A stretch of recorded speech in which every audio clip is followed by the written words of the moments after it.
ఆపద మొక్కులవాడు, అనాథ రక్షకుడు, కోట్లాది భక్తులకు ప్రత్యక్ష దైవం శ్రీ వెంకటేశ్వర స్వామి.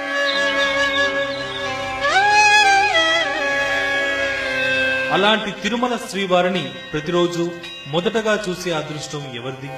తరతరాలుగా వస్తున్న ఈ ఆచారం ఇప్పటికీ కొనసాగుతోందా? కొనసాగితే స్వామివారి తొలి దర్శన భాగ్యం దక్కించుకున్న ఆ కుటుంబం ఎవరి? ఈ సెంటిమెంట్ వెనుకున్న కారణం ఏంటి? ప్రతిరోజు వెంకన్నను అందరికంటే ముందుగా దర్శించుకుంటున్న ఆ భక్త కుటుంబం ఏముంటుందో ఇవాల్టి వెంకన్న కథల్లో చూడండి. సుప్రభాత సేవ నుంచి ఏకాంత సేవ వరకు తిరుమల వెంకన్న లిప్తపాటు దర్శనం కోసం భక్తులు తపిస్తారు. క్యూ లైన్లలో గంటల కొద్దీ నిల్చుని 5 క్షణాల స్వామివారి దర్శనంతోనే అమితానందం పొందుతారు. ఆ స్వామివారి సాక్షాత్కారమే మహాభాగ్యంగా భావిస్తారు. అయితే ప్రతిరోజు ఓ కుటుంబానికి తిరుమల వెంకన్న తొలి దర్శన భాగ్యం లభిస్తుంది.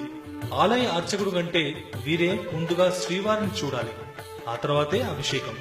స్వామి తీర్థ ప్రసాదాలు కూడా ముందుగా ఈ కుటుంబమే తీసుకుంటుంది. ఏ దేవాలయ తలుపులైనా వేకువజామున తెరిచేది ఆలయ ప్రధాన అర్చకులే. కానీ దేవదేవుని ద్వారాలు మాత్రం యాదవులు తెరుస్తారు. ఆ తర్వాతే అన్ని కార్యక్రమాలు. తరతరాలుగా వస్తున్న ఈ సాంప్రదాయానికి శ్రీనివాసుని చరిత్రలో మూలాలున్నాయి. వాళ్ళది అగ్రకులం కాదు, వాళ్ళు వేదాలు శాస్త్రాలు చదువుకున్న వాళ్ళు కూడా కాదు. అయినా ఎవరికి దక్కని వరం వీళ్లకు దక్కింది. వీరి కులం పేరు యాదవులు. వెంకటేశ్వరుడు వీళ్లకు పెట్టిన ఇంటి పేరు సన్నిధి గొల్ల. ఆవులు గొర్రెల కాపరైన గొల్లలకు ఈ అవకాశం ఎలా వచ్చిందో తెలుసుకోవాలంటే వెంకన్న పురాణాల్లోకి వెళ్లాల్సిందే.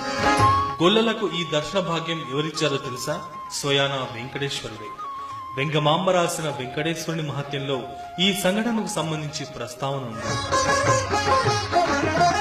చరిత్ర పుటల్లోకి వెళ్తే వైకుంఠం నుంచి భూలోకానికి వచ్చిన శ్రీనివాసుడు పుట్టలో సాధన చేస్తుండగా ప్రతిరోజు గోవు అక్కడికి వచ్చి పాలు జారబెడిచి శ్రీవారి ఆకలి తీర్చేది. ఇంటికి వెళ్ళాక ఆవు పాలు పితుకుదామంటే వచ్చేవి కావు.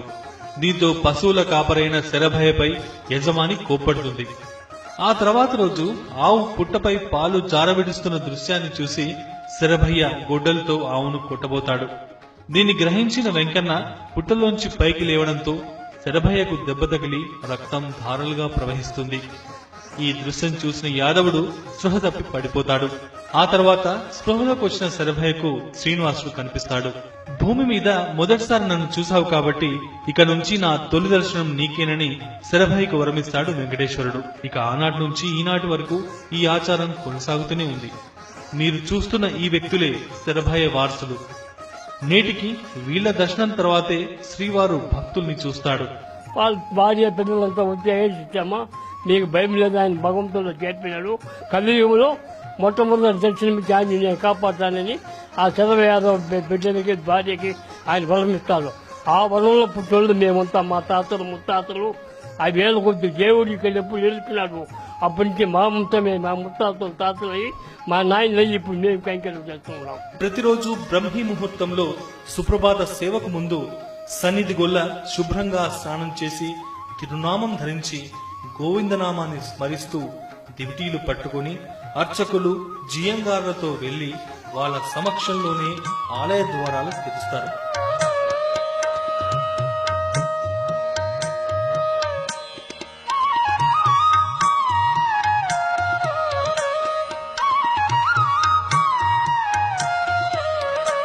దివిటీలు పట్టుకుని గర్భగుడి ఆలయ ద్వారాలు తెరిచి స్వామివారికి దీపం వెలిగించి శ్రీవారిని దర్శించుకుంటారు.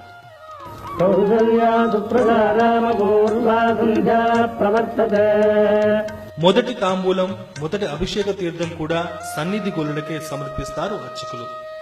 యాదవుల దర్శనం, ప్రసాదాల స్వీకరణ తర్వాతే మిగతా కార్యక్రమాలు మొదలవుతాయి. వీటన్నిటికంటే ముఖ్యమైనది స్వామివారి మొదటి హారతి కూడా గొల్లల పేరు మీదే ఇస్తారు. ఇది ప్రతిరోజు నడుస్తున్న ఆచారం. ఎలాంటి పరిస్థితుల్లోనైనా ఆలయ ద్వారాలు ఈ గొల్లలే తెరవాల్సి ఉంటుంది. ఆలయానికి వేసిన గడియలు వీళ్ల చేతుల మీదుగానే తీయాల్సి ఉంటుంది. వీళ్ళు లేకపోతే ద్వారాలు తెరిచే హక్కు ఇంకెవరికీ లేదు. గొల్లల్ని కాదని ఆలయ ద్వారాలు తెరిస్తే అది అపచారం అవుతుంది.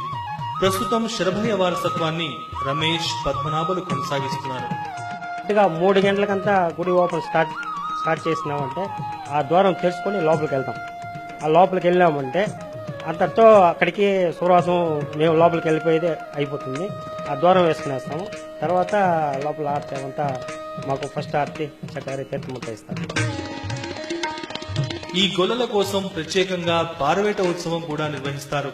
సంక్రాంతి పర్వదినాన్ని నిర్వహించే ఈ కార్యక్రమంలో సన్నిధి గొల్లల కుటుంబం పాల్గొంటుంది. శ్రీవారు వేటకు వెళ్లడం ఈ ఉత్సవం ప్రత్యేకత. ఈ కార్యక్రమం మొత్తం గొల్లల చేతుల మీదుగానే జరుగుతుంది. అంతేకాదు ఈ ఒక్కరోజు అర్చకులకు నైవేద్యం కూడా ఈ సన్నిధి గొల్లలే సమర్పిస్తారు.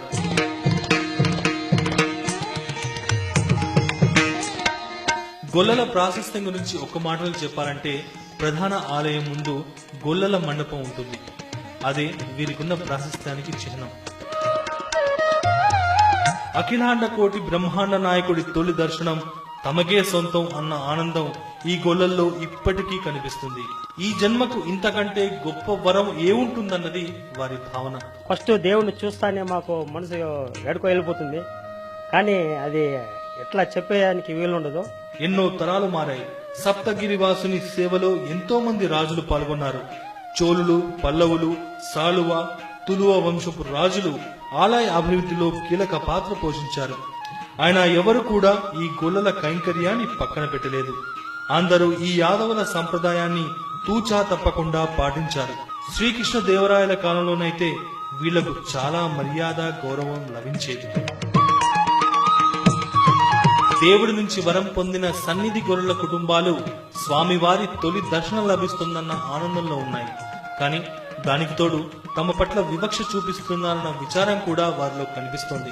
టీటీడీ తమ విషయంలో ఎలా వ్యవహరించినా తాము మాత్రం శ్రీవారి తొలి దర్శన వరాన్ని వదులుకునే ప్రసక్తే లేదంటున్నారు గొల్లలు. మా అబ్బాయి కూడా ఈ అవకాశం దక్కాలని చెప్పి మాకు కోరిక. ఇప్పుడు ఇటీవల అయితే దేవస్థానం అందరికీ రద్దుపరిచిందన్నారు.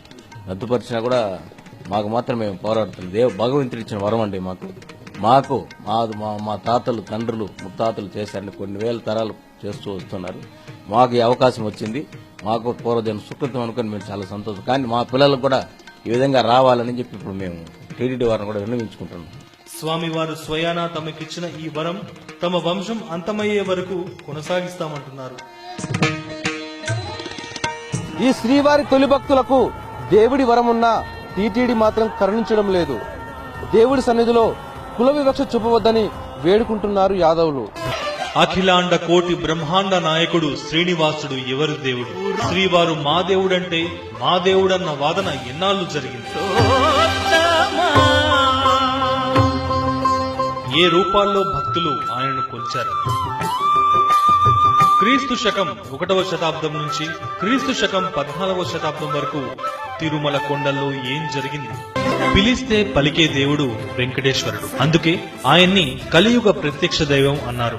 వేల సంవత్సరాలుగా 7 కొండల్లో వెలిసిన వెంకన్నను దర్శించుకునేందుకు కొండలు, కోనలు, అడవుల్ని దాటుకుని వచ్చారు భక్తులు.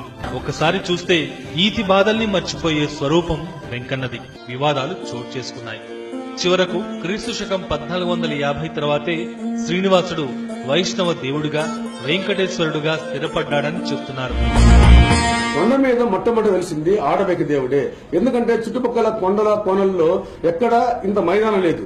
మైదానం పెద్ద మైదాన ప్రాంతం మన తిరుమల కొండ మీదనే ఉంది. కాబట్టి చుట్టుపక్కల ఉన్న గిరిజనులంతా కూడా వచ్చి, ఆడపిల్లలంతా వచ్చి కొండ మీద సంవత్సరానికి రోజు ఉత్సవం చేసుకునేవాళ్ళు. అట్ట మొట్టమొదట వెంకటేశ్వర స్వామి ఆటవిక దేవుడిగా పూజ అందుకున్నాడు. క్రీస్తు పూర్వం 1వ శతాబ్దం నుంచి క్రీస్తు శకం 300